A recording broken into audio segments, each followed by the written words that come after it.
इयत्ता 12वीचा अकाउंटिंगचा पहिला चॅप्टर आहे introduction to partnership and partnership final account.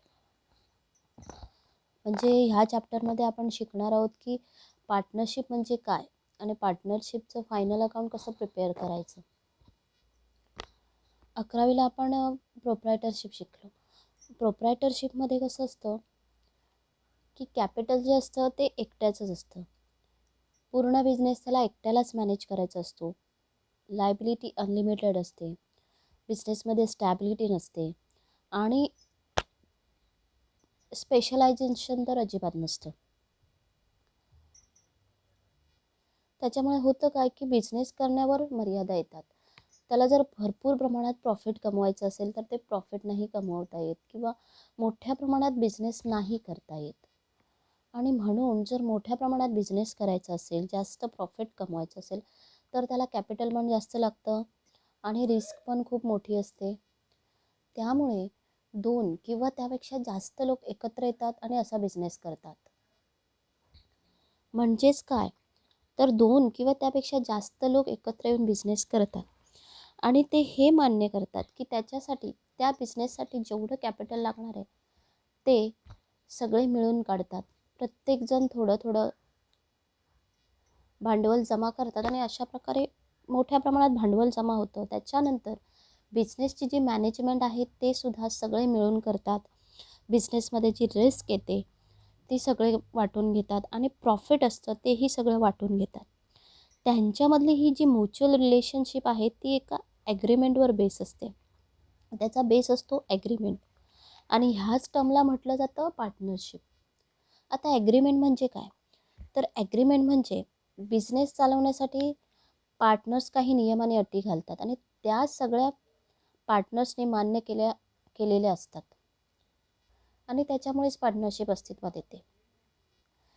ह्या ज्या नियम आणि अटी आहेत त्या ओरल असू शकतात किंवा लिखित पण असू शकतात. पण जर लिखित असतील तर भविष्यामध्ये पुरावा म्हणजे काही डिस्प्यूट्स झाले तर कोर्टात त्या प्रूफ म्हणून दाखवता येतात. पार्टनरशिपमध्ये ज्या ज्या व्यक्ती इन्क्लूड असतात त्यांना पार्टनर्स म्हणतात आणि कलेक्टिवली पूर्ण आणि त्यांना एकत्रितमध्ये फर्म म्हटलं जातं. पार्टनरशिप म्हणजे अशी संघटना, अशी ऑर्गनायझेशन जिथे 2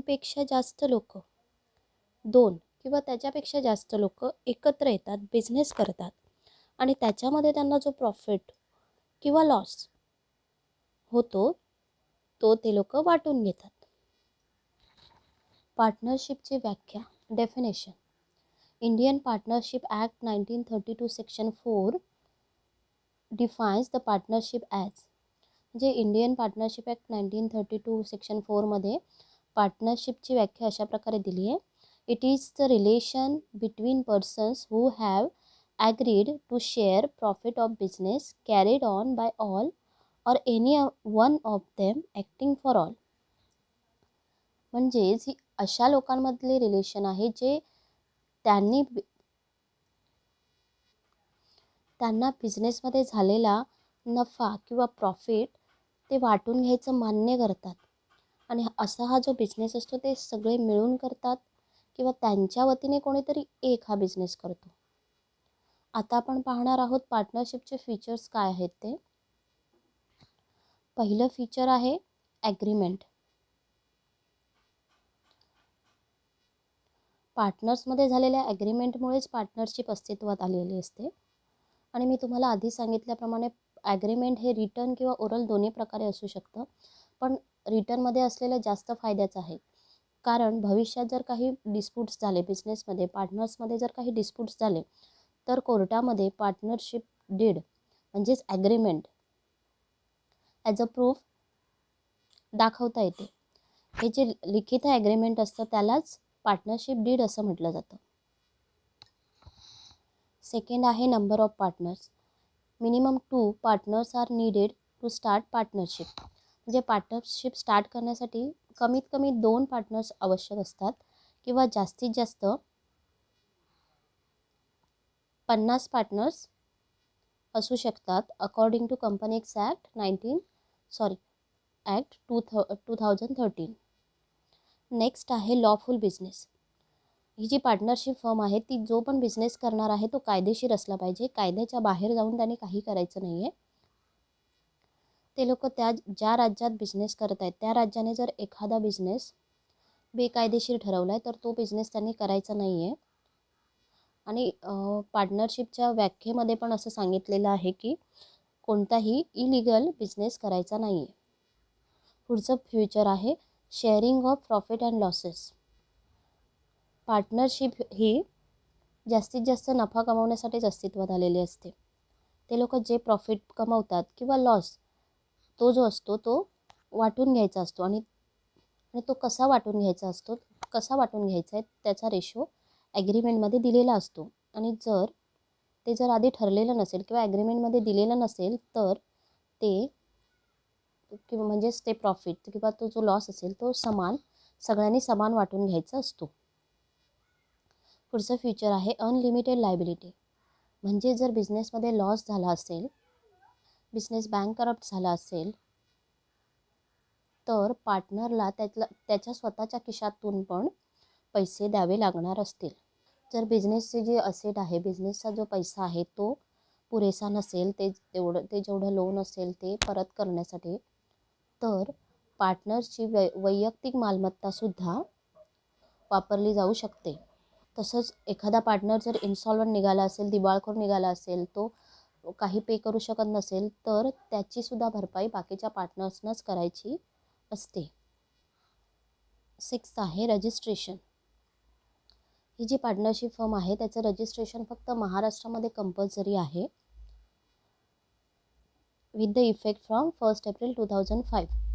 पण according to Indian partnership act 1932 registration of partnership म्हणजे पार्टनरशिपचं रजिस्ट्रेशन केलंच पाहिजे असं नाही आहे. ते ऑप्शनल आहे.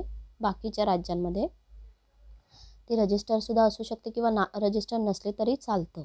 रजिस्ट्रेशन म्हणजे काय तर रजिस्ट्रारच्या रजिस्टरमध्ये आपल्या फर्मचं नाव नोंद करणं.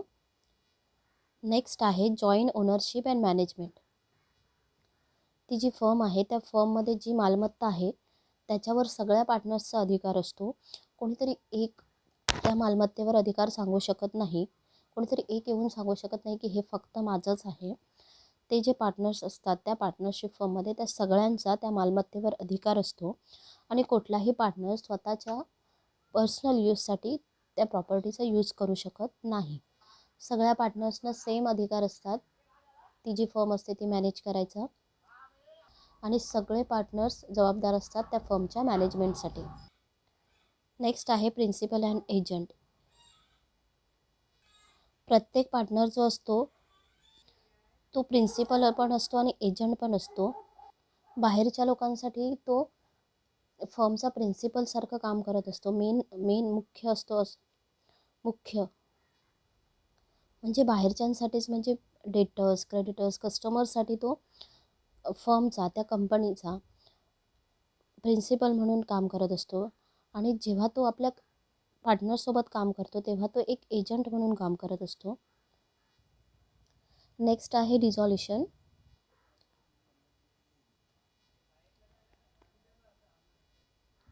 जर पार्टनरशिप फर्म बंद करायची असेल तर 40 दिवस आधी नोटीस द्यावी लागेल.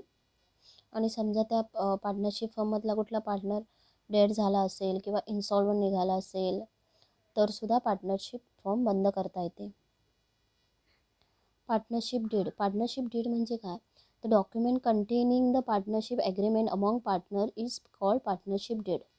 म्हणजेच पार्टनरशिपमध्ये जे ॲग्रीमेंट झालं आहे त्यांच्यात त्या ॲग्रीमेंटचं लिखित स्वरूप म्हणजेच पार्टनरशिप डीड. त्याच्यामध्ये सगळ्या पार्टनर्सनी मान्य केलेल्या टर्म्स अँड कंडिशन्स असतात. हे ॲग्रीमेंट जे आहे ते लिखित स्वरूपात असतं किंवा ओरल पण असू शकतं. पण जेव्हा ते लिखित स्वरूपात असतं तेव्हा त्याला डेड म्हणतात, पार्टनरशिप डेड म्हणतात.